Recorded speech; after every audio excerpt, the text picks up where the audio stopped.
برايتلينج بريمير. ننزل بقى من الطيارة ونطلع من البحر ونلبس البدلة. سنة 1943 قررت برايتلينج إن هي تطلع عن المألوف، بدل ما تعمل ساعة قتال أو طيران قالت لنفسها ليه ما نعملش ساعة راقية، نعمل حاجة فخمة كده حبتين، يعني ساعة واحدة تبقى كرونوجراف وتنفع تتلبس في المناسبات الرسمية على البدلة الجامدة. ومن هنا تبدأ سلسلة ساعات البرايتلينج بريمير.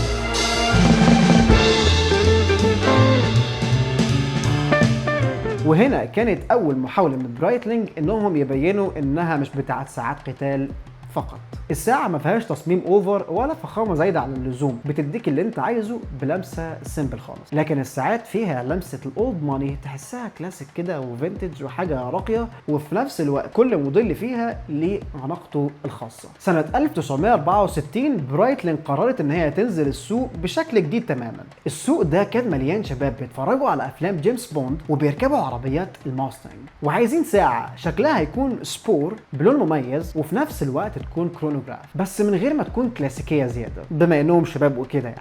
ومن هنا بدات اصدارات التوب تايم. كانت اول ساعه فيها الكرونوجراف بستايل كوشن شيب خفيف بالوان جريئه ومميزه وحضور سينمائي مهم، والاهم من كده انها كانت فعلا مخصصه للشباب اللي بيحبوا السرعه، الموتوسيكلات والكاجوال. وفي فيلم ثاندربول جيمس بوند لما كان لابس الساعه بميزه الجيجر كاونتر، ده خلى كتير من الناس تتساءل لما تشوف الساعه وتقول ايه دي.